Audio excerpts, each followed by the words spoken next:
7 de la tarde en la península ibérica, las 6 en las Islas Canarias. Alex Navajas, buenas tardes, ¿qué tal? ¿Cómo estás? Rafa, ¿cómo estás? Buenas tardes.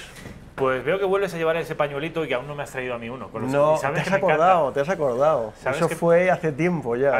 Hace tiempo, que te dije en directo. Ya te dije varios sitios donde te los puedes comprar. Me los podría comprar, sí, efectivamente. Hasta en Wallapop seguro que encuentras. Se lo dije en directo, digo, qué bonito, me lo regalas, y se quedó así durante unos Me quedé un poco comprometido, lo confieso.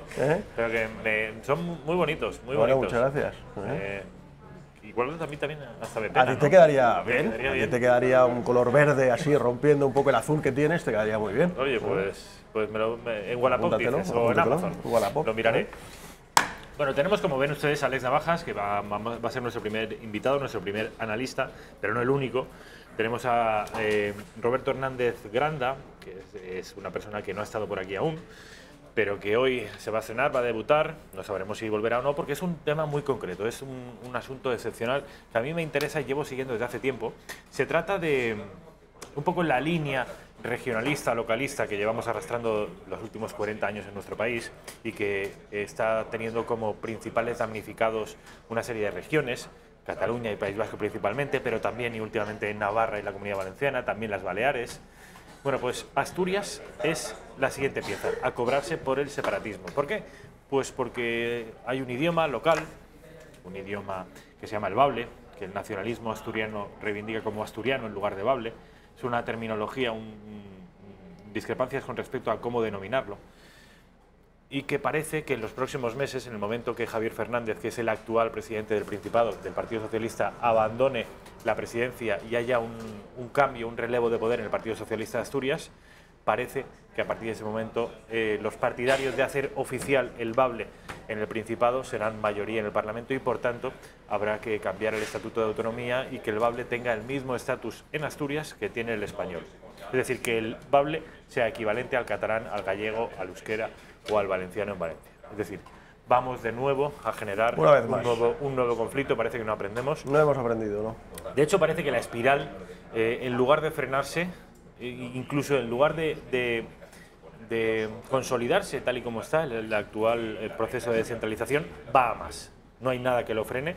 Solo hay un partido, que es Vox, que está abogando, como bien sabes, por frenar, incluso por recuperar una serie de competencias. En los últimos meses también se ha descubierto el Partido Popular a través de Pablo Casado con una idea que era inédita en el Partido Popular, que era recuperar la competencia de educación, y esto hay que celebrarlo, en tanto que Vox aún es extraparlamentario, por poco tiempo, pero lo sigue siendo, y el Partido Popular es el primer partido de España, de manera que tiene mucho valor lo que dice Pablo Casado, sobre todo si finalmente lo cumple, si finalmente, cuando tenga posibilidad de gobernar, es capaz de poner encima de la mesa la recuperación de la competencia de educación para el Estado, que ya veremos si es capaz de hacerlo, pero vamos, ojalá. Vamos a tener, como digo, a Roberto Hernández Granda, que es asturiano, que está viviendo en Madrid y que es uno de los principales detractores de esta cooficialidad o pretendida cooficialidad del bable. Hay un movimiento de resistencia en el Principado de Asturias, encabezado por la Plataforma contra la Cooficialidad del Bable, que así se llama, y él es uno de esos portavoces, porque además ellos tienen una teoría que está sostenida en hechos. Este mundo que pretende la cooficialidad del bable es en realidad un mundo nacionalista, un mundo cuyo nacionalismo había sido muy pequeñito hasta hace poco, pero que ahora, con la idea de la cooficialidad, pretende ensancharse a través de los numerosos puestos, chiringuitos, profesores, y todo tipo de empresas públicas que se dediquen a partir de ese momento a hacer y a cambiar, a darle la vuelta a toda la administración autonómica asturiana para ponerla en coherencia con la nueva realidad lingüística. De manera que se presume una revolución y una vez más serán los nacionalistas, los pocos hasta ahora nacionalistas asturianos, se repartirán los puestos de mando y a partir de ese momento generarán una dinámica clientelar que generará nuevos nacionalistas y es posible que en 10, 15 o 20 años tengamos un problema, quizá no como el catalán, pero sí como por ejemplo el valenciano o el balear. De manera que es para estar optimistas. ¿Qué te parece a ti esto? ¿Tú estabas al tanto de esto que está pasando en Asturias? Sí, es lo que tú dices, es más de lo mismo, sobre todo en Asturias, que es donde, digamos, empieza la Reconquista, con lo cual es la región más española en ese sentido. Ahí es donde empezó todo. Ahí es donde empezó todo, cuna de Don Pelayo, etcétera, ¿no? A ver, yo digo una cosa, punto uno. En España hay multitud de dialectos, de otros idiomas, y yo personalmente soy partidario de defenderlos. Y creo que sería un error muy grave querer que desaparezcan, como por ejemplo desapareció en cierto modo el aragonés por la presión, sobre todo a partir, si no me equivoco, del siglo XVIII. El aragonés desapareció y el catalán no. A mí me parece que eso es una pérdida. Es decir, no sé quién dijo que un idioma que se pierde es un alma que se muere, ¿no? En cierto modo, porque el idioma es el alma de un pueblo. Yo como español estoy encantado de que en mi propio país exista el catalán, exista el gallego, exista el vascuence, etcétera. Lo que no estoy en absoluto de acuerdo es que se utilice la lengua como una bandera política que sirva para dividir, que es lo que se ha estado haciendo, lo que ha aprovechado el separatismo y el nacionalismo en los últimos años. Entonces, coger un idioma y crearlo como una seña identitaria y una seña de diferenciación para diferenciarse del resto de España, eso es lo que por supuesto hay que combatir.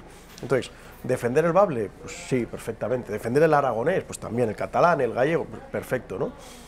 Ahora, manipularlo y utilizarlo torticeramente para ir en contra de España y para señalar lo diferentes que somos. Como herramienta del separatismo, claro, ¿te refieres? Que es lo que hacen separatistas e izquierda, porque esto es, la izquierda siempre ha ido de mano de los separatismos desde el siglo XIX, esto ha sido así. Entonces, bueno, ahí han visto un caldo de cultivo, y luego fíjate, hablaba hace unos días con un alto directivo de una multinacional aquí en España, no voy a decir cuál es, pero una muy importante multinacional. Mira, estamos viendo imágenes precisamente de ese movimiento que hasta día de hoy es muy minoritario, de Chastur, una serie de movimientos civiles, por supuesto esto no tiene ninguna representación en el Parlamento asturiano. Nacionalismo asturiano. Sí, sí. Que es la bandera de Asturias tradicional, con la cruz, con el alfa y el omega, pero con una estrellita roja claro, en la bandera. Que no falte, que no falte. Bueno, pues esta gente, con las gaitas, con toda son 20 o 30. Exactamente, son 20 o 30. Son 20 o 30, y está muy bien. Los votos que tienen, creo que en todo el Principado, sumando todo el Principado, creo que son 1000 votos. Claro. Bueno, te apuesto lo que quieras que sí es Futuro Pasturias. Futuro Pasturias. Bueno, lengua oficial. Lengua nacional, push Asturias, etcétera. Esto, bueno, que es ridículo, y que son 20, 30, 100 a lo sumo, 1000 en todo el Principado, que es, recordar que tiene 1 millón de personas Asturias. Esto, si finalmente se hace oficial, a través de las redes clientelares de las que yo antes se hablaba, esto en 10 años tiene una importante representación. Por supuesto, igual que ha pasado en Galicia, igual que ha pasado en el País Vasco. Mira, te decía, un alto directivo de una empresa de una empresa de comunicación, una multinacional, que por su trabajo le toca viajar por toda España, ¿no? Con lo cual, y además con su función es la relación con las administraciones públicas, por lo cual él está continuamente en contacto con ayuntamientos, con comunidades autónomas, etcétera, ¿no? Porque él pues, llega a acuerdos y se presenta a concursos y tal. Y el otro día hablando, de repente se queda parado y me dice: Alex, ¿no te puedes hacer a la idea de la red que hay en concreto? Yo pensé que iba a decir en Andalucía, ¿no? Y me dijo, en Cataluña. Y le digo, pero más que en Andalucía. Y me dice, mira, en Andalucía lo que hay es como un organismo perfectamente montado que implica pues, a muchísima gente en Andalucía y tal. Pero dice, pero Cataluña es distinto.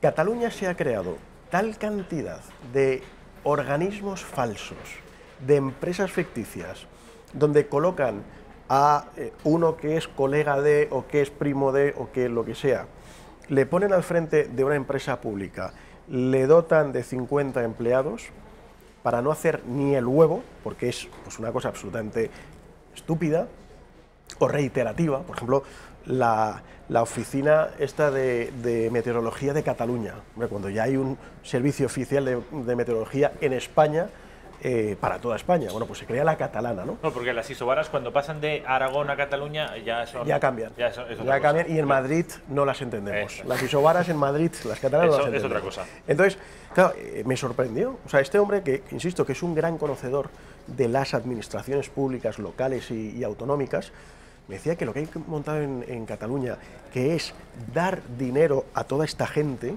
que al final lo que tienes es una serie de paniaguados, que les importa un pimiento a la nación, les importa un pimiento todo, no tienen ningún tipo de valores.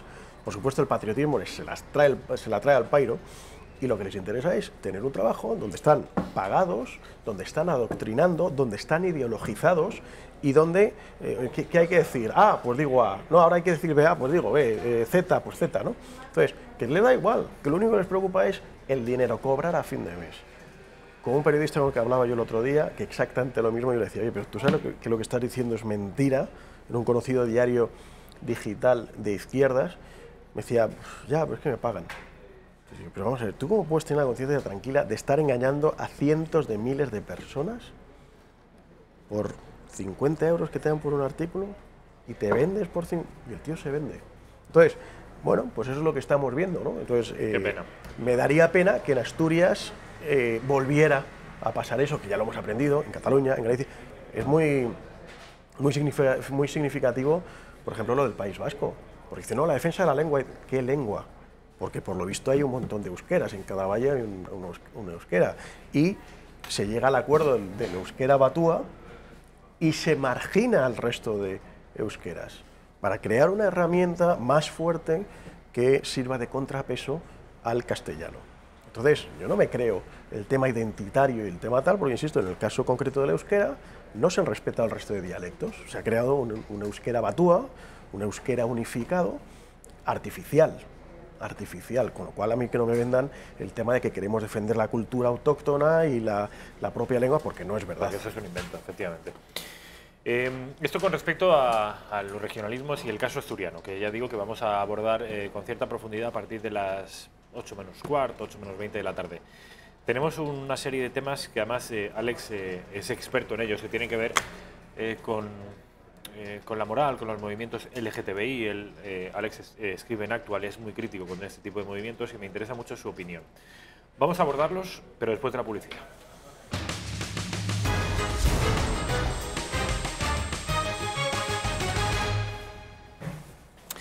Bueno, pues tal y como les decía, tenemos hoy varias noticias relacionadas con este mundo LGTBI, con la ideología de género, con esta nueva batalla cultural y moral del presente. Esto es hace una cosa de no más de 10 años. Quizá en España el momento concreto quizá tuvo que ver con la llegada de los gobiernos de José Luis Rodríguez Zapatero. En el resto de Occidente es una cosa un poquito previa, pero vamos, no hace más de 20, 25 años que estamos con esto. Esto es la nueva corrección política. El obrero se redimió porque hoy afortunadamente el mundo laboral no es el que era en el siglo XX. Entonces la izquierda, el marxismo, tuvo que buscarse nuevos nichos a los que redimir las minorías sociales, las minorías sexuales, las minorías étnicas. Y en eso estamos. Estas son las nuevas batallas, los nuevos caballos de batalla. Vamos con asuntos concretos que tienen que ver con esto en nuestro país. Me gustaría que vieran una imagen del Colegio Juan Pablo II, que saben ustedes que lleva manteniendo una batalla legal con la Comunidad de Madrid. No sé, Raquel, si tenemos esa imagen. Este es el Colegio Juan Pablo II. Tú conoces bien el tema y además creo que has escrito sobre ello, Alex. Sí. Explica a los espectadores qué es este colegio, si es privado, si es público y qué ha pasado con la Comunidad de Madrid, porque a un director de este colegio pues, le han llamado al orden. Bueno, el Colegio Juan Pablo II de Alcorcón es un colegio que pertenece a la Fundación Educatio Servanda, que es una fundación católica extraordinaria, que está haciendo un trabajo estupendo, que empezó un tal Juan Carlos Corbera, que es una persona buena, es una persona profesional y es una persona que, bueno, pues que tiene una serie de ideas claras que hoy en día son políticamente incorrectas. Entonces, bueno, pues él tiene este colegio y sencillamente el pecado que ha cometido es tener un ideario católico, y católico de verdad, no así medio aguado.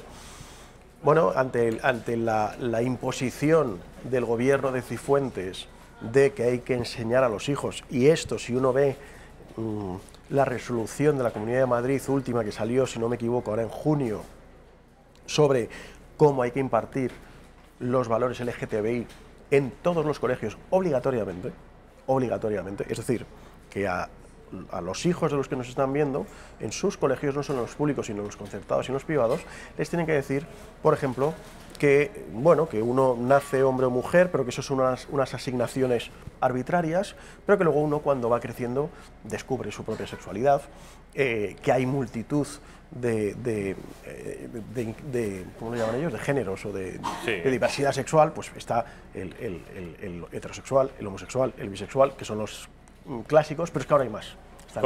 Está el asexual, está el coliosexual. ¿Qué es igual sería? ¿Coliosexual? Pues el coliosexual creo que es, si no recuerdo mal, es que como es una jungla de... el coliosexual es aquel que solo siente excitación sexual una vez que se ha enamorado de la otra persona, sea hombre o mujer. Eso es indiferente, ¿vale? Pero solamente siente excitación sexual una vez que se ha enamorado, no al principio, ¿no? ¿Y el intersexual? El intersexual, joder, es que me pones un compromiso, es que todos son diferencias. Tú te puedes crear un género tuyo propio. Pero hay que registrarse en algún sitio. No, tú lo lanzas. Yo vi el otro día en First Dates, que es un programa de citas que últimamente está degenerando, ya salen todos disfrazados, es una cosa tremenda. Un tipo que era de género fluido. Sí, gender fluid. Exactamente. Pero él decía que era biologically de Soria. Sí.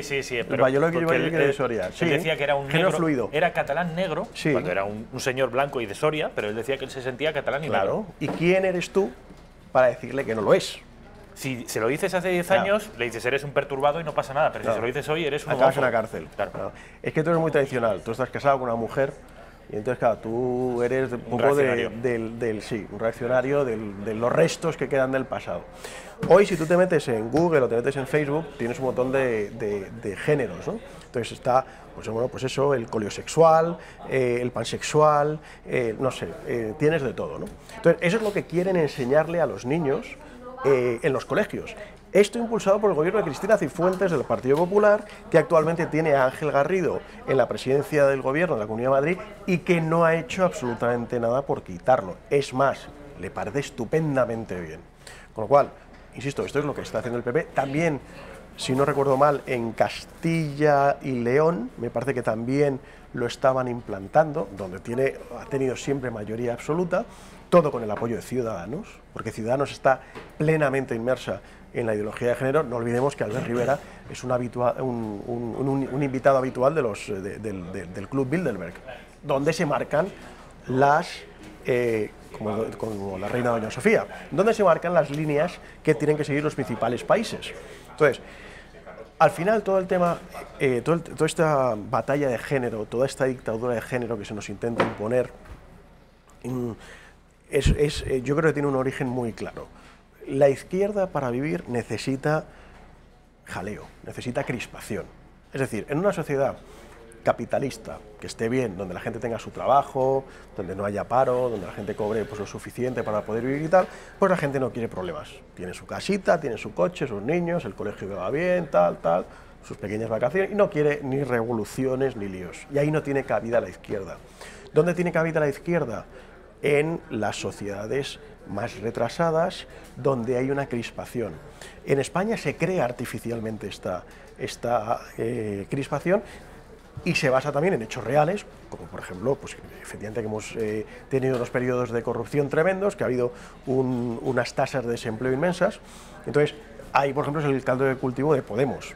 Entonces, la izquierda necesita, como digo, crispación. La lucha de clases ya no vende tanto.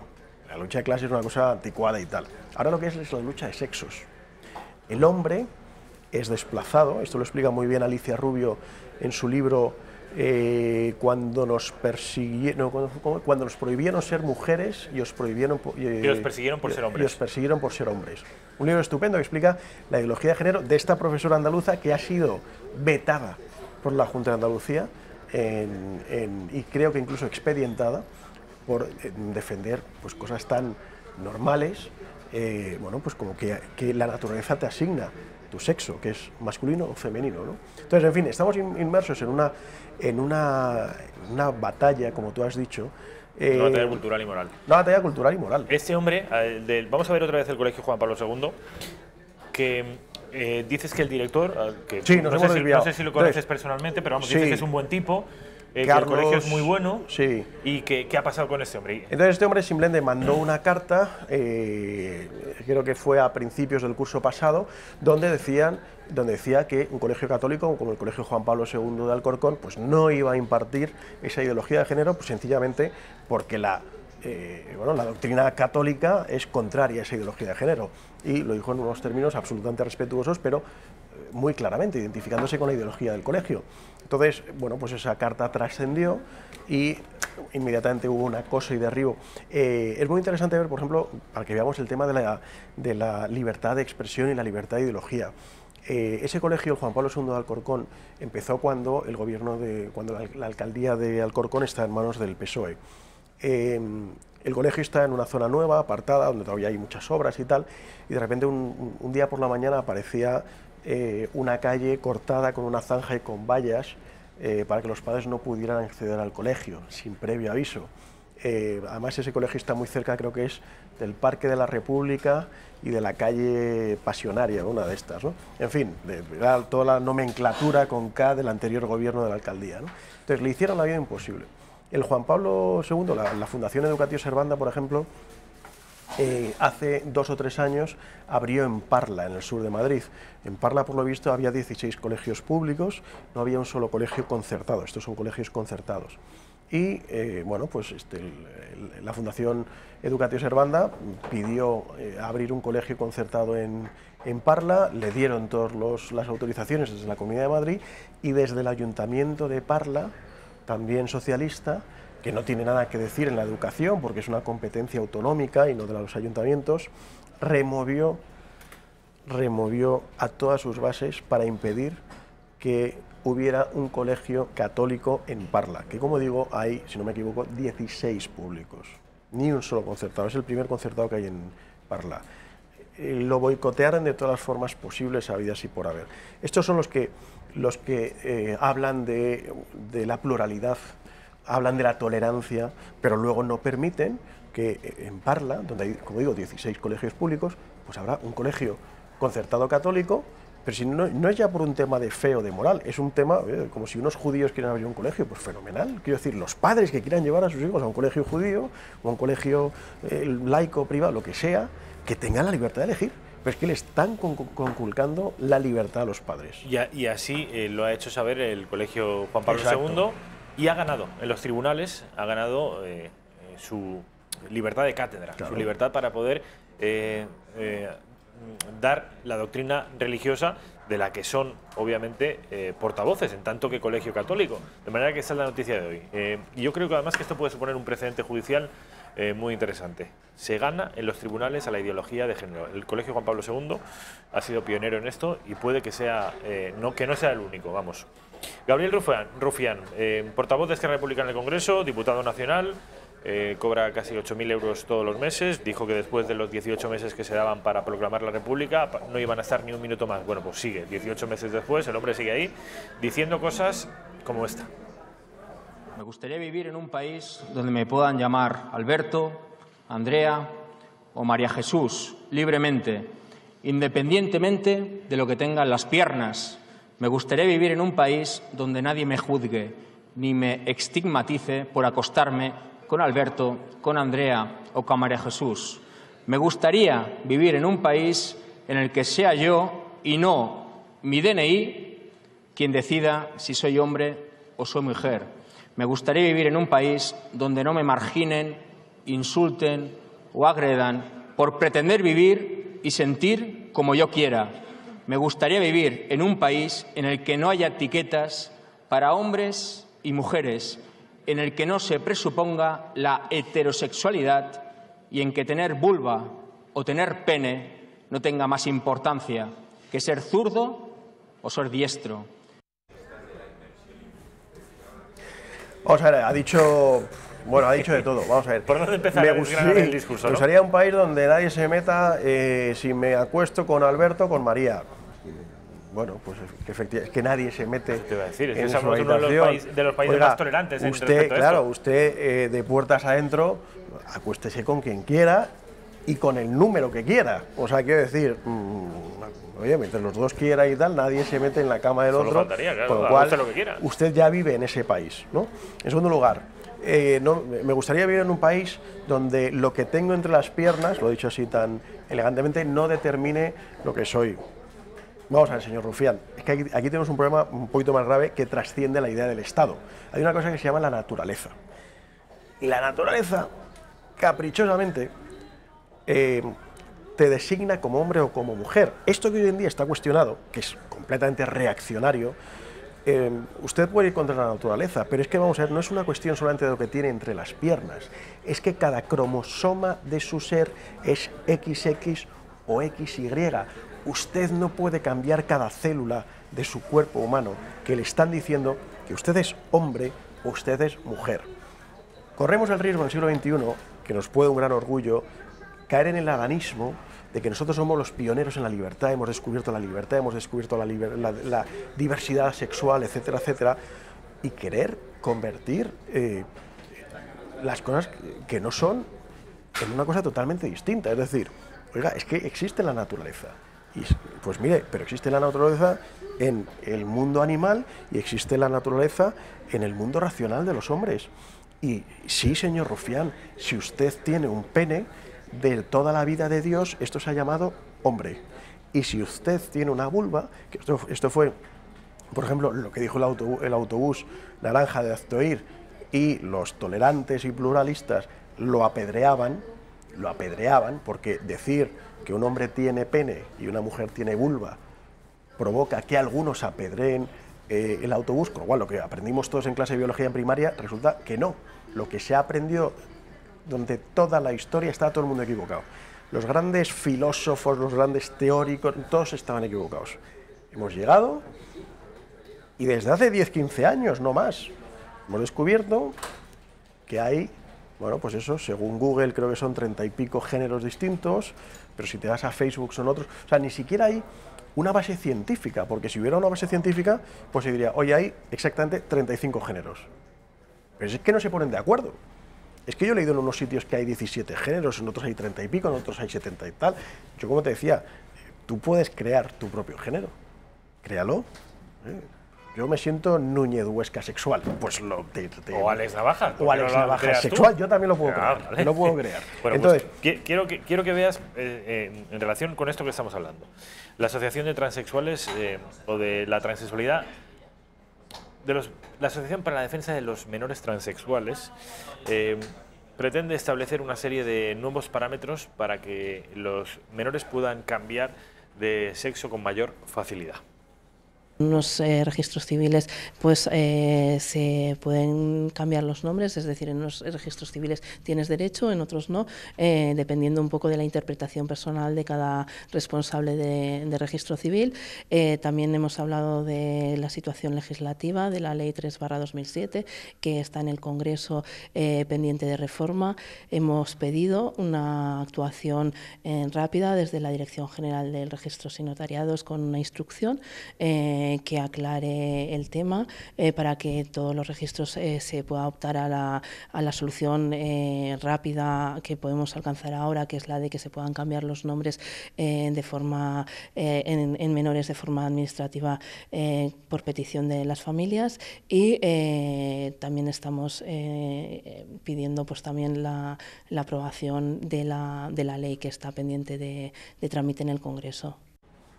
Lo que dice esta señora Crisalis se llama es que aún existen algunos registros que ponen algunos problemas para que los menores se cambien el nombre. Bueno, pues el registro de notariado ya anuncia que va a impulsar una ley para que esto sea mucho más fácil, es decir, para que ya nadie pueda poner ningún problema a los niños que quieran cambiarse el nombre. Vamos a verlo.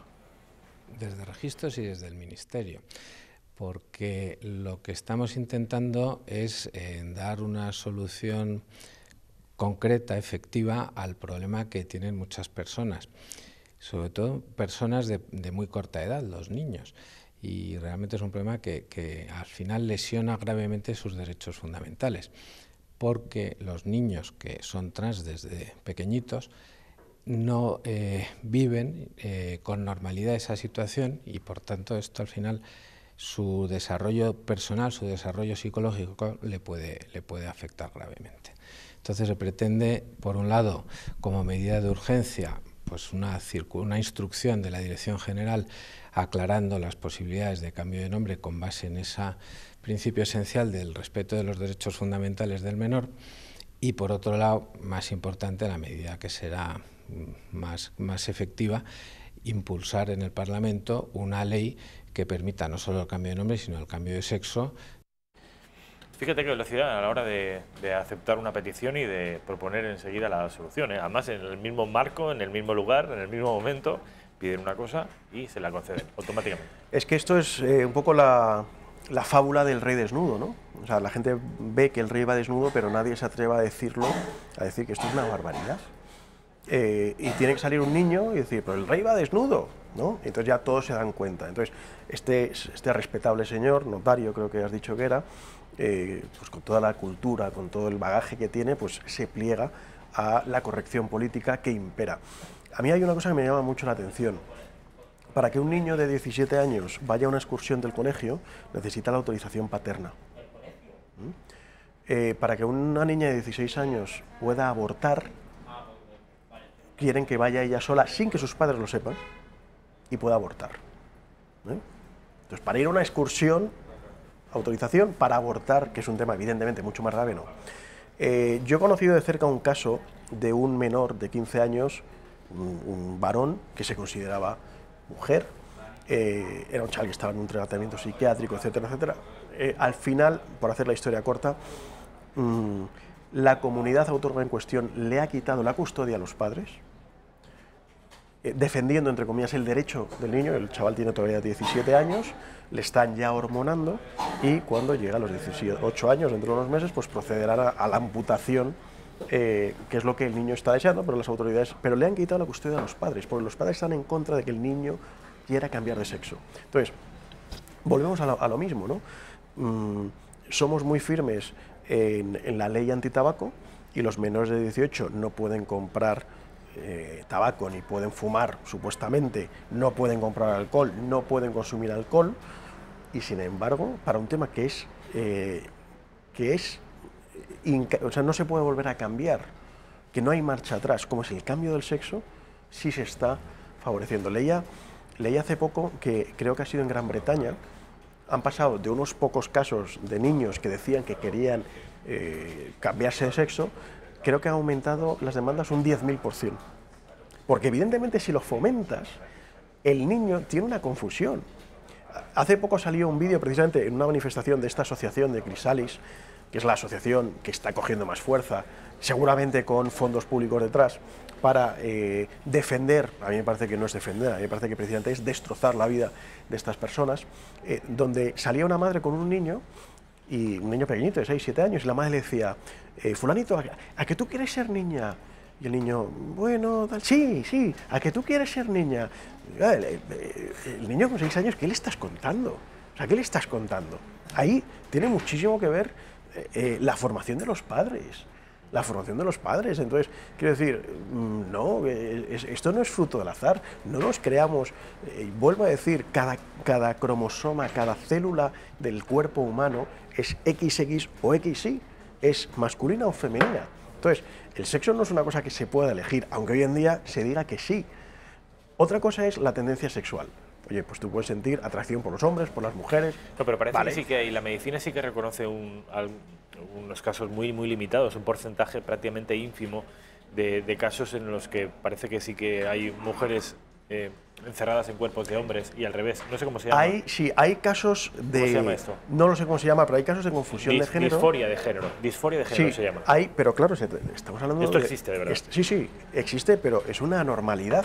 Sí, no, y además es el 0,000, es una... Claro, o sea, quiero decir, estamos hablando de una anormalidad, y entonces querer hacer de una anormalidad una decisión, luego aparte, por ejemplo, no dicen que muchas de estas personas transexuales lamentablemente acaban en la prostitución, muchas de estas personas transexuales acaban en las drogas, el índice de suicidios entre las personas transexuales, por lo visto, es 5 veces más alto que el normal.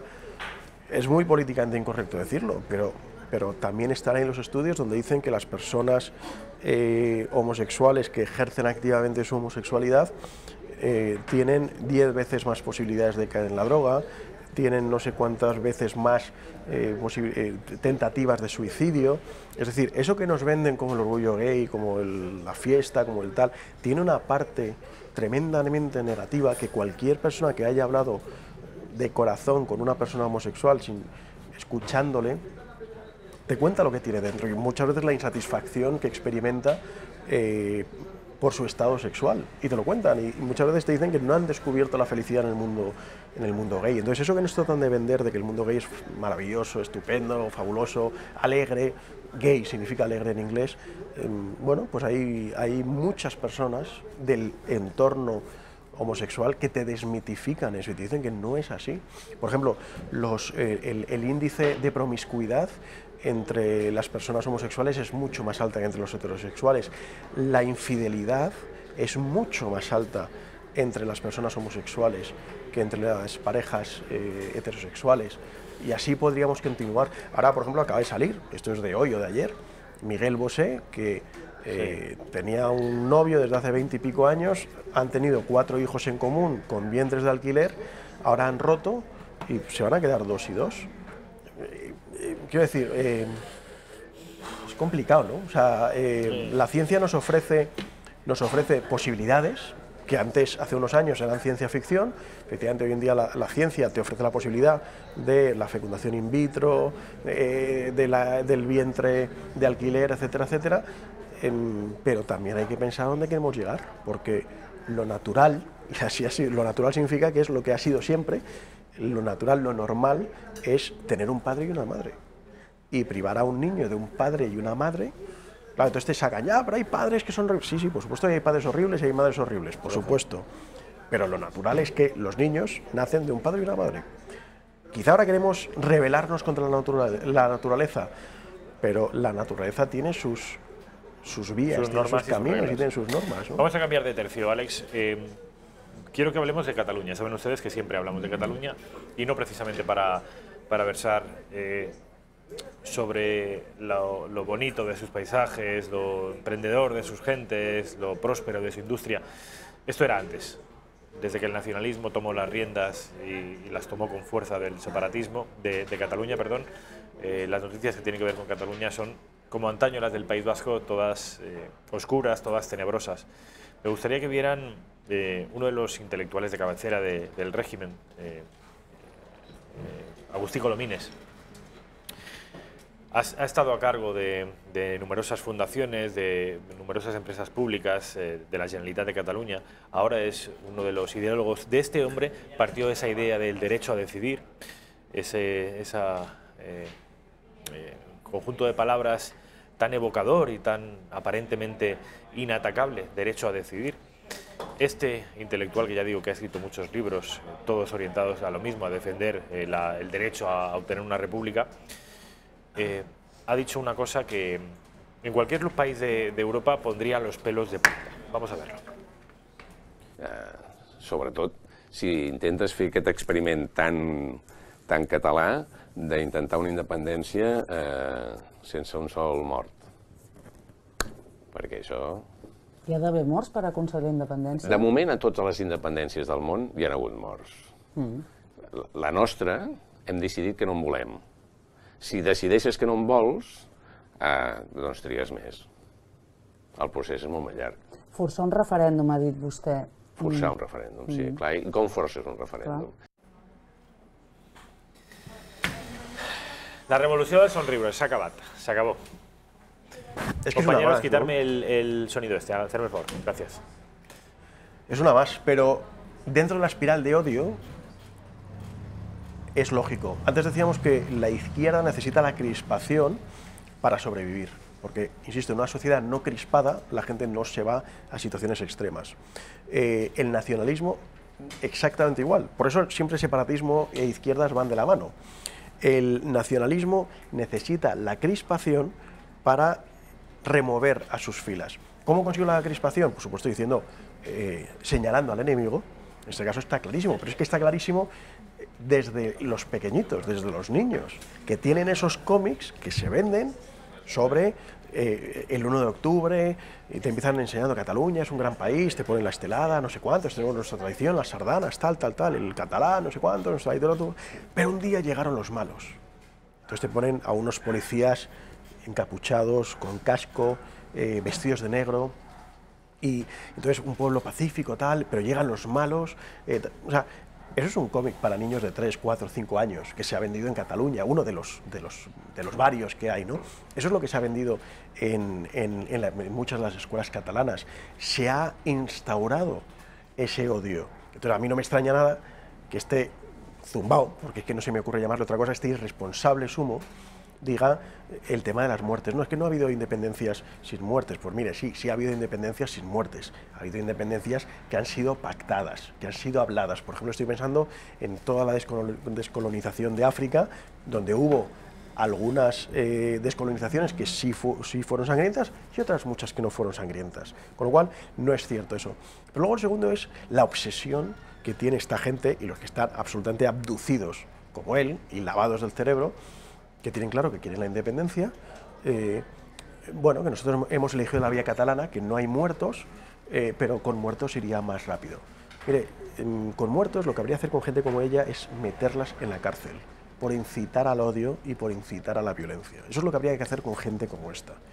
Pero además es que este razonamiento de Agustín Colomines es, yo lo veo canalla desde dos puntos de vista. En primer lugar, desde un punto de vista moral. Lo que estás diciendo es una canallada y es una incitación a la violencia y al asesinato. Y en segundo lugar, desde un punto de vista práctico de la historia, esto no es verdad. En Cataluña, en el País Vasco no ha habido un muerto, ha habido casi 1000. Y aquí no ha habido ninguna independencia en el País Vasco. Luego, esto de que los muertos y los asesinatos y los coches bomba y los tiros en la nuca, que es lo que parece que este hombre quiere para Cataluña, aceleren un proceso de secesión, oiga, pues ahí tiene usted el País Vasco, 1000 muertos después, más integrados que nunca, con los índices de separatismo más bajos que nunca en la comunidad autónoma vasca, de manera que pero además, un razonamiento que se cae por su propio pie. Yo, además, sí. Si me estuviera viendo a alguien del Ministerio de Asuntos Exteriores, Josep Borrell, le voy a regalar un consejo. Un consejo de este señor que les habla, que es publicitario. ¿Quieren empezar a revertir el relato separatista en la Unión Europea? ¿Quieren empezar a ganar? Cojan a este señor, tradúzcalo al inglés, al francés, al alemán, al italiano, digan de quién es, de quién se trata, que es la mano derecha de Puigdemont, y empiecen a difundirlo en las diferentes cancillerías de toda Europa. Y empezamos a ganar. Porque aquí lo que está buscando es un IRA, unas brigadas rojas, una nueva ETA. Esto es el separatismo, no la revolución de Sonribres. Consejo gratuito, señor Borrell. Que espero que tome. Pero es que es una barbaridad, quiero decir, es una absoluta salvajada lo que este hombre dice, que siquiera hable de muertos. Pero vamos, pero usted qué está diciendo. Pero usted qué está diciendo de muertos. Vamos a ver, asuma la realidad, bájese de su carro de fantasía, de su Cataluña independiente, que ni lo ha sido nunca ni lo va a ser. Usted pertenece a un país que se llama España y ustedes, por medio del odio, y como decía este amigo que te he dicho antes, por esa red clientelar de empresas que están untados de dinero. Vamos a ver, si todo esto lo empieza hace 40 años Jordi Pujol. Jordi Pujol ha sido el mayor traidor a Cataluña. A mí que me digan que estos son los auténticos catalanes, los Pujol, los que han robado a manos llenas, los que se llevaban el dinero a Andorra en bolsas de basura, porque es que ya no les quedaban bolsas, y lo llevan en bolsas negras de basura a los bancos de Andorra, robando a todos los catalanes y a todos los españoles. Y que sigan viendo que esto, que es un auténtico montaje, que es una vergüenza, que es lamentable. Y todas estas empresas que viven del cuento y viven del contribuyente catalán, y luego vemos como la sanidad en Cataluña es un desastre. Y no llega el dinero para la sanidad en Cataluña. ¿Cómo va a llegar con todas las empresas públicas fantasmas que han creado? Entonces, todo este entramado es mentira, pero es que además es diabólico en cuanto que inocula el odio, ¿no? Entonces es muy triste, yo por ejemplo que voy mucho a Cataluña, que tengo familia catalana, ver cómo hay tanta gente que ha comprado esta idea y que odia al resto de España. Y que, bueno, porque realmente sí, odia al resto de España. Y entonces es un tema absolutamente sentimental, no racional, no histórico, porque no hay ninguna base histórica para la independencia de Cataluña, no hay ninguna base racional, no va a ir mejor Cataluña si se separa del resto de España. O sea, quiero decir, no hay nada racional que les acompañe, es puro sentimiento, es pura fantasía. Pura voluntad, el tema que hablábamos antes, yo tengo voluntad de ser X y no Y. Pues aquí lo mismo, yo tengo voluntad de separarme. Oiga, es que no, la naturaleza le contradice, o en este caso, la historia le contradice, me da igual. El voluntarismo, claro, que está, hoy parece que es una cosa sacrosanta, y que si una persona quiere algo, tiene el derecho de obtenerla. Rafa es el super-yo de Nietzsche. O sea, al final todo esto arranca en gran medida de Nietzsche y del relativismo. O sea, es el super-yo, es el yo decido. Y yo me hago fuerte con una serie de personas y decidimos. Y mi voluntad nadie la puede rebatir. Entonces sí, efectivamente, si yo decido que yo soy mujer y a mí nadie me dice, y lo que ha dicho el señor el rufián, ¿por qué en el DNI tiene que poner tu sexo, chico? Porque es que es lo que hay, o sea, es que, vamos a ver, oye, a mí me gustaría volar, pero es que los hombres no volamos, ¿sabes? No tenemos alas, entonces la naturaleza te ha hecho así. Pues tiene derecho, bueno, pues sí, pues mire, usted puede decir, probablemente se puede amputar el pene y se puede poner pechos, pero cada célula de su cuerpo seguirá teniendo el cromosoma masculino, con lo cual, por más que usted se corte el pene, usted sigue siendo un hombre. Y esto es así. Entonces, el que no quiera ver, pues ¿qué le vamos a hacer?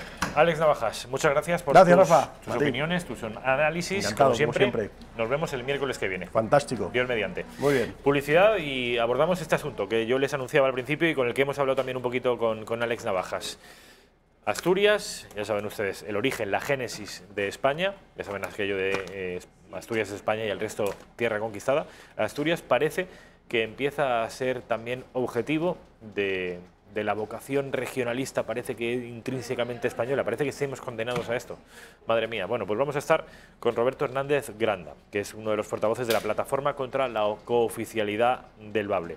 Él obviamente es asturiano, pero reside aquí en Madrid y lo vamos a tener después de la publicidad.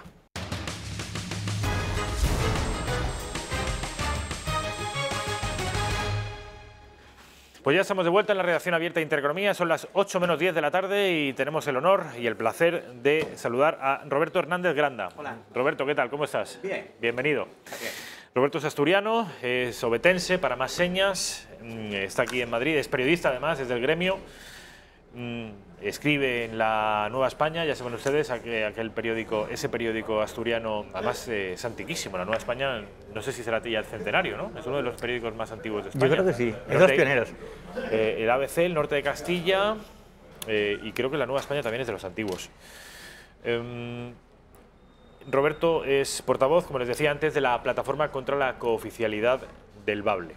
Entonces me gustaría, en primer lugar, Roberto, yo no sé si has escuchado antes que he descrito que en Asturias aún no hay un problema con las lenguas, como sí lo hay en Cataluña y en el País Vasco, y también lo hay, en menor medida, pero cada vez la diferencia con respecto de Cataluña y el País Vasco es más estrecha, en Valencia o en Baleares.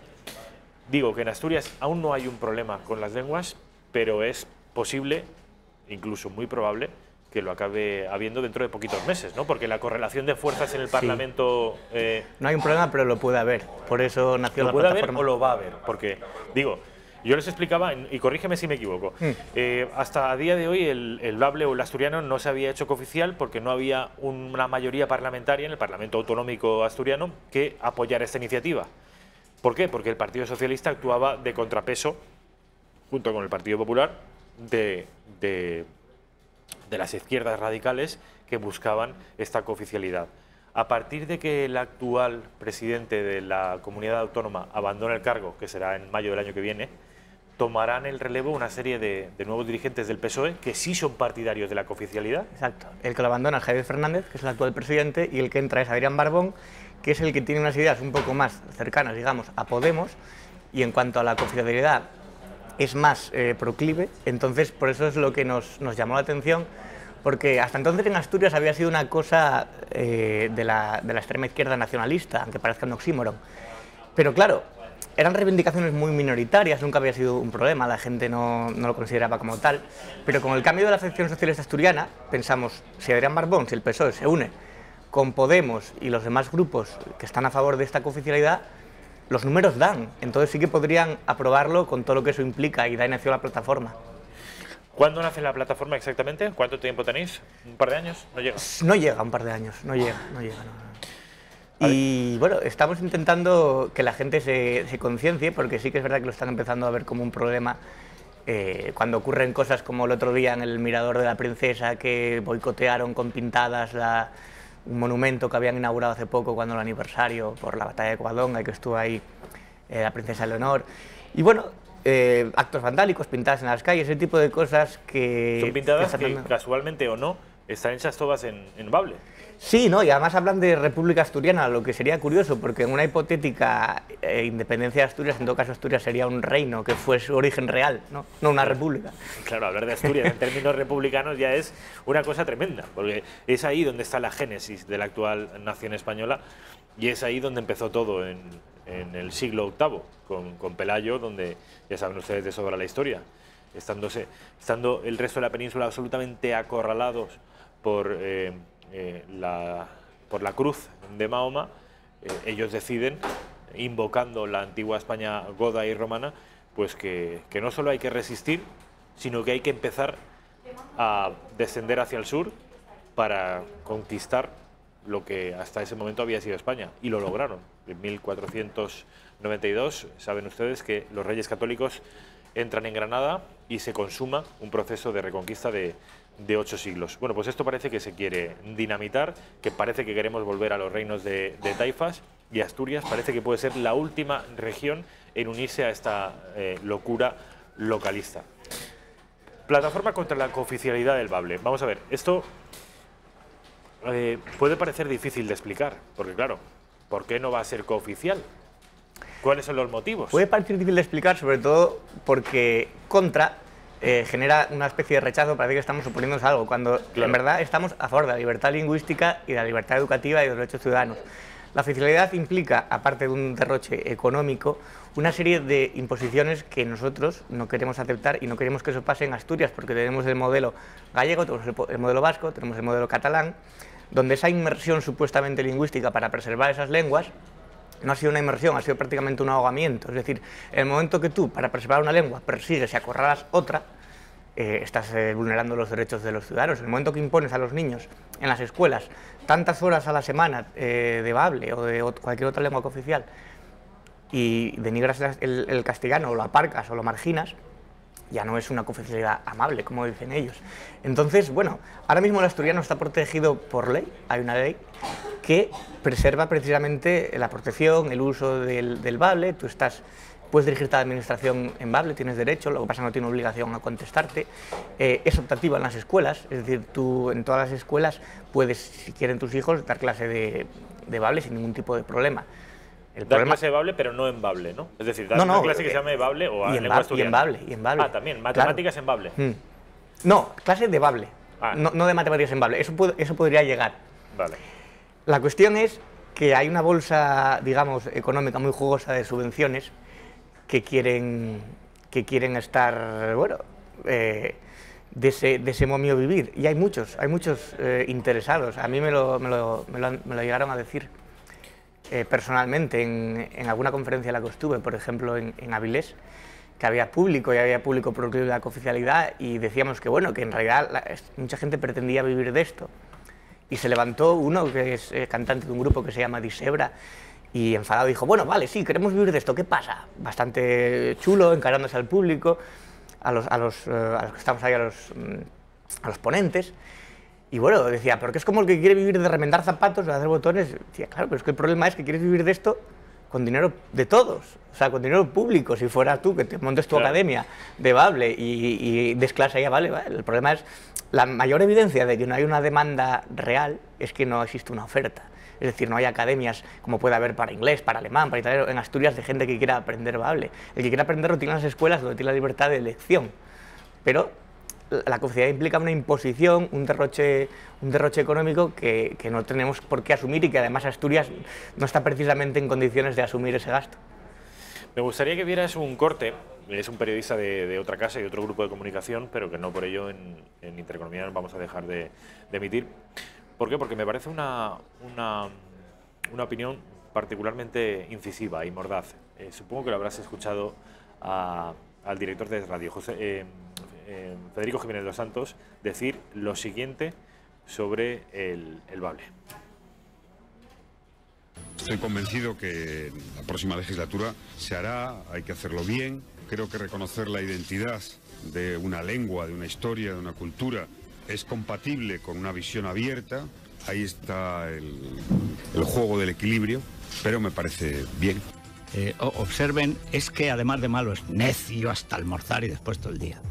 Ahí está, dice, el juego del equilibrio. ¿Qué equilibrio?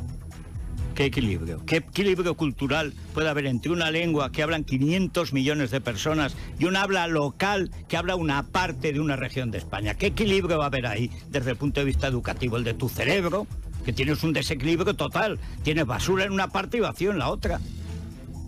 ¿Qué equilibrio?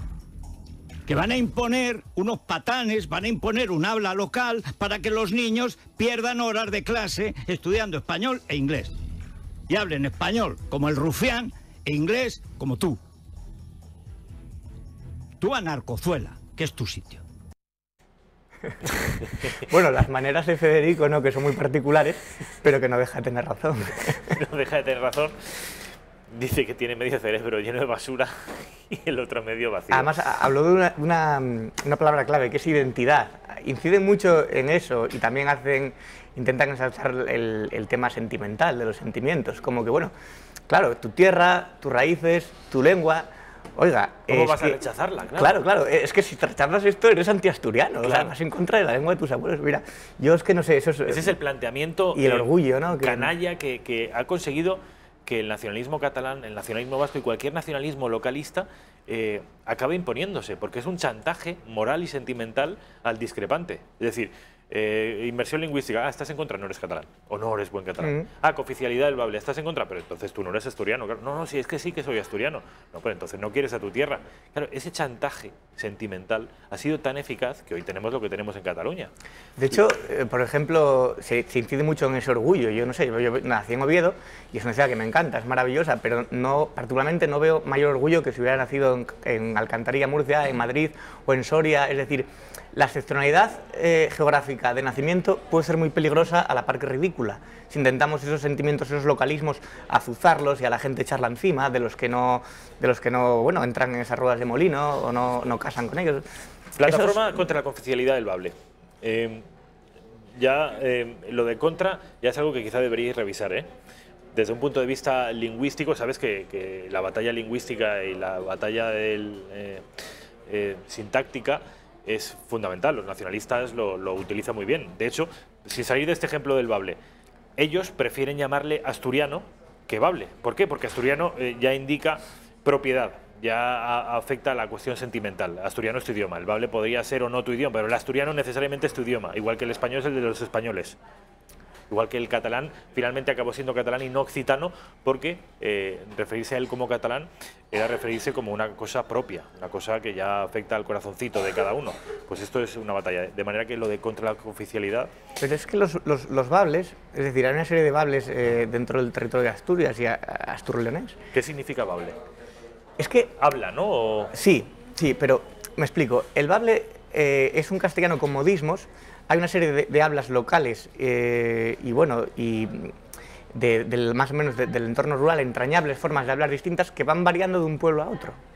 Es decir, de una localidad a otra se dice una cosa distinta, del occidente al oriente se habla de una forma distinta. ¿Qué pasó? Que la Academia de la Lingua, una serie de estudiosos, lo unificaron todo eso, lo mezclaron, hicieron una especie de lengua de laboratorio y dijeron, esto es lo oficial y esto es lo que se va a enseñar en las escuelas. Y dijeron, oiga, pero es que mi abuela no habla así, mi abuela... No, esto es lo oficial. Y de pero es que en el Oriente, en el Occidente, no, pero es que esto es lo que queremos vender, esto es lo que queremos sacar libros con esto es lo que queremos tener a profesores cobrando por dar esto es lo que queremos vivir de esto, como me había dicho el de Disebra, entonces esto es lo que queremos que nos subvencionen. Un modus vivendi. Exacto, sí. Que mucha gente se dedique a partir de ese momento. Y además, lo que vosotros sospecháis y denunciáis, ellos son muy activos en las redes sociales. Por cierto, te doy la oportunidad de que des a conocer cuáles son las redes sociales, de Facebook, Twitter, si tenéis página web. Bueno, en la plataforma contra la cooficialidad aparecemos. Pertenecemos al Club de los Viernes, que es ya a nivel nacional también muy activo, y poniendo plataforma contra la cooficialidad se nos puede ver.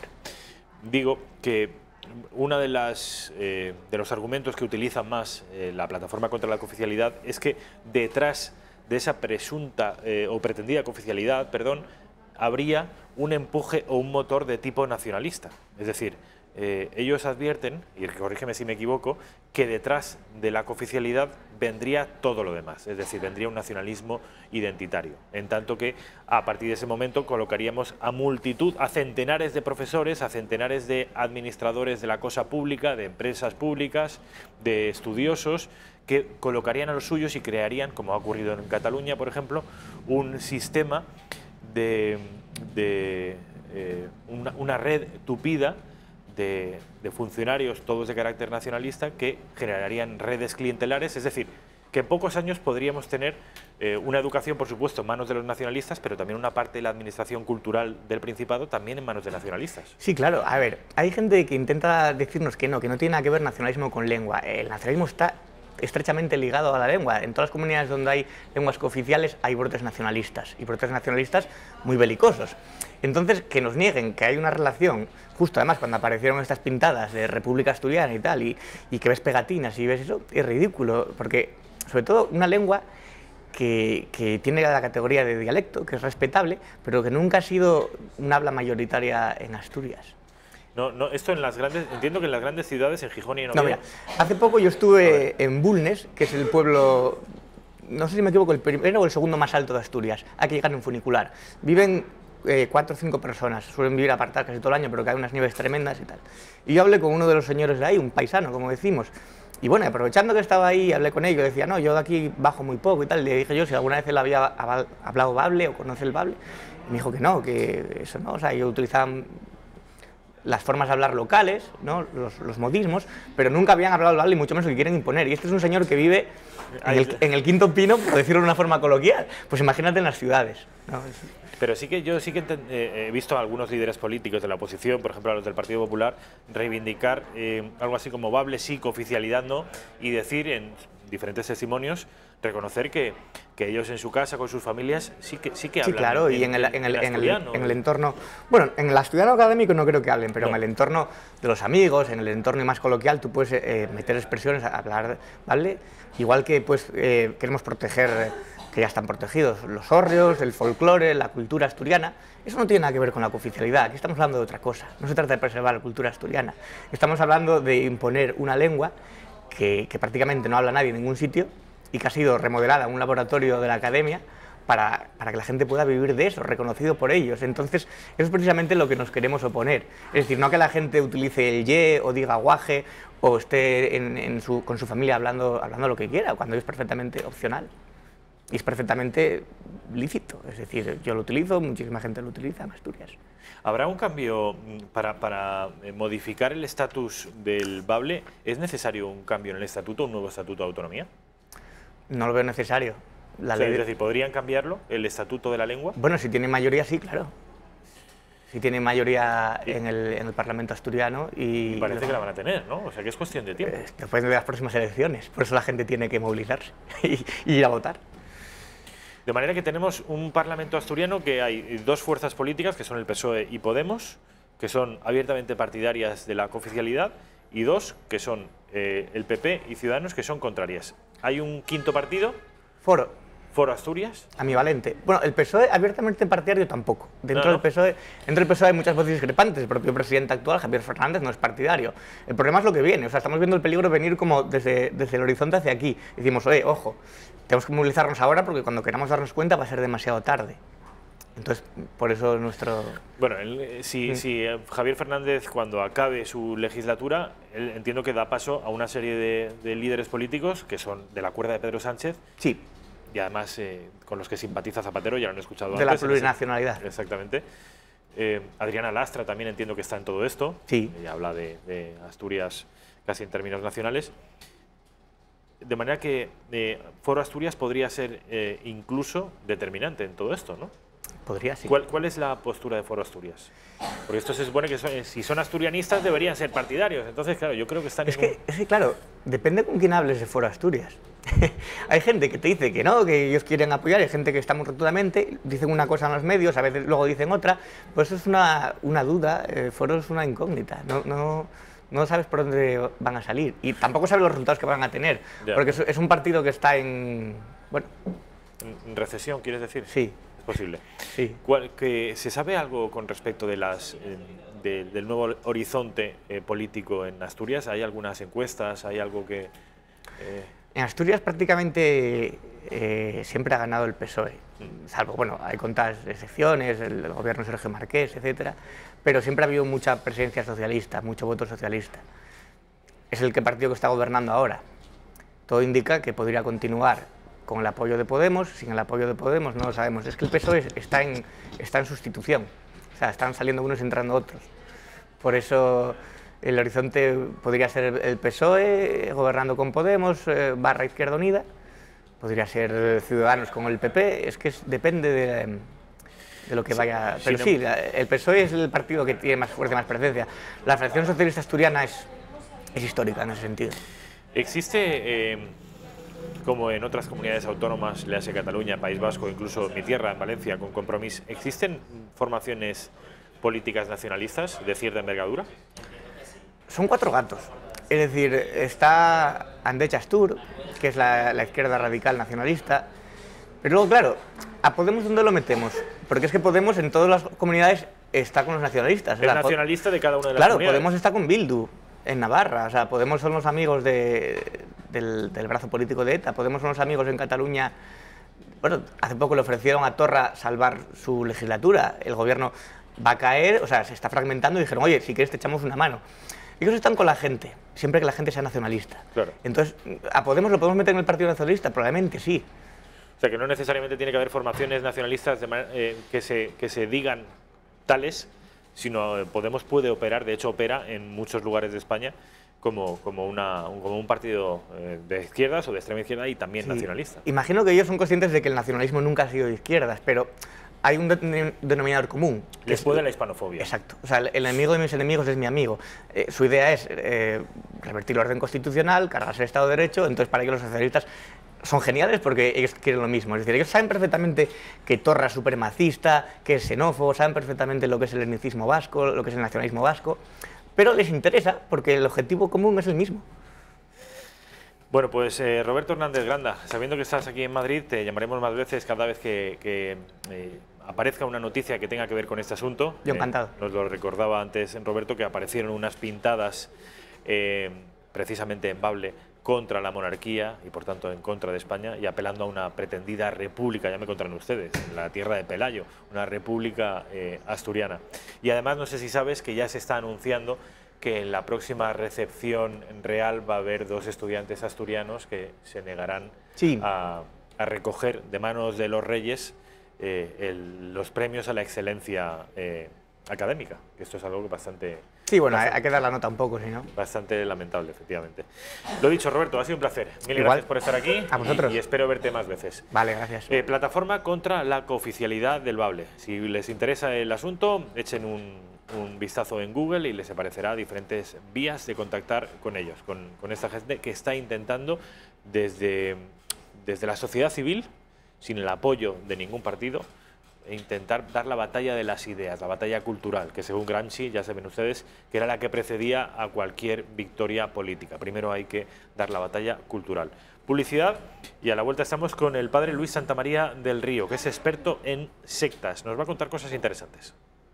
Los del Río en concierto. Disfrute de una noche con mucho arte, un espectáculo único donde el dúo más internacional interpretará sus grandes éxitos como La Macarena o Sevilla tiene un color especial y presentarán su nuevo álbum Los del Río Tropical. Todo esto en el Teatro Rialto de Madrid el 30 de octubre. Pueden comprar sus entradas en las taquillas del teatro, en entradas.com, en elcorteingles.com, en butacaoro.com o llamando al 902 488 488. No se quede sin entradas y muévase al ritmo de Los del Río.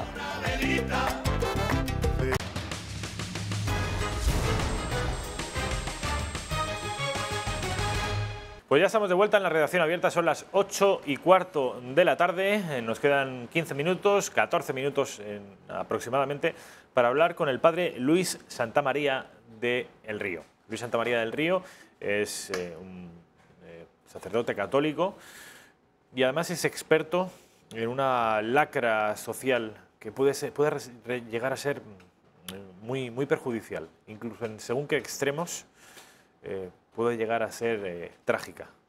Estamos hablando de las sectas. No sé si tenemos ya contacto con el padre Luis Santamaría. Vamos a ver. Buenas tardes, padre.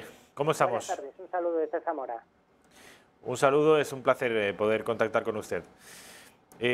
Padre, yo quería que nos hablara con respecto de las sectas, sobre todo el caso de aquella española, esta española que ha sido secuestrada, Patricia Aguilar, en un país hispanoamericano, en el Perú, hace muy poquito tiempo, y sé que es un caso que usted, en fin, del que es conocedor, que ha estado siguiendo, en tanto que se trata de una secta. Cuéntenos, padre. Pues sí, el caso de Patricia Aguilar Poveda ha puesto otra vez de actualidad lo que es el fenómeno de las sectas en España. Mucha gente piensa que es un fenómeno que tuvo su auge en los años 80 y 90 y que ahora pues ya no hay sectas como había antes, no captan a la gente, y el caso de Patricia lo ha puesto otra vez sobre el tapete. Patricia es una joven que a los pocos días de cumplir 18 años se marchó de Elche en enero de 2017, marchó de su casa, abandonó a su familia, que no sabían qué había pasado, y descubrieron, investigando en su propia casa y las pruebas que había dejado Patricia, que había sido captada a través de Facebook por un gurú peruano de una pequeña secta de Lima, es decir, una secta que desconocíamos todos los que nos dedicamos a este tema, porque grupos como este puede haber miles en el mundo, que a 10.000 kilómetros de distancia había captado a una adolescente a lo largo de 2 años, adoctrinándola y convenciéndola de que el día que cumpliera 18 años abandonara a su familia y se fuera con él a su pequeño harén para repoblar la humanidad ante el apocalipsis. Padre, esta secta de la que usted habla y que desconocían todos los expertos, entiendo que como esta debe haber muchas. Es decir, una de las características, entiendo, de las sectas es que, al menos en una primera fase, deberían ser invisibles, precisamente para evitar cualquier tipo de operación policial en su contra. ¿No es así? Efectivamente, hay sectas que se presentan con forma religiosa, son las más clásicas y las más conocidas por la gente, pero muchas de ellas no tienen un contenido estrictamente religioso ni siquiera espiritual. Se pueden presentar como asociaciones culturales, como agrupaciones deportivas, como escuelas, academias de filosofía de cualquier disciplina, grupos políticos, grupos terapéuticos, de autoayuda, de apoyo mutuo. Como dice mi compañero Vicente Jara, también compañero de la Red Iberoamericana de Estudio de las Sectas, a la que pertenezco, dice: una secta es un grupo social depredador que practica el mimetismo y el señuelo. Y esto primero es muy importante, el mimetismo.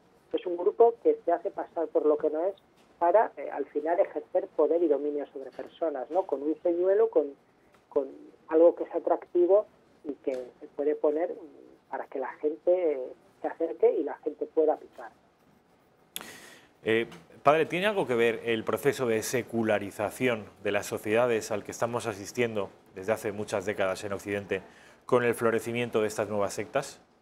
Pues sí tiene que ver. Decía Chesterton, el famoso novelista inglés, que cuando se deja de creer en Dios se cree en cualquier tontería o en cualquier cosa. Y si viene a simplificar mucho las cosas, es cierto que con esta ansia de sepultar a Dios y de marginar a las religiones tradicionales, y en el caso de Occidente a las iglesias cristianas, pues esto ha traído que el ser religioso del hombre, esa aspiración que tenemos al absoluto, se haya buscado por otros lados, porque desde luego que somos seres religiosos, seres espirituales que necesitamos trascendencia, y si eso no lo llena una experiencia religiosa legítima, pues puede llegar cualquiera para aprovechar ese hueco, ese vacío del ser humano y implantar allí sus doctrinas impuestas al individuo. Habrá algunos espectadores, quizá tratándose de este canal de Intereconomía, seguramente no, pero vamos, seguro que hay muchos ciudadanos que les costaría ver la diferencia, la delgada línea que ellos entienden que puede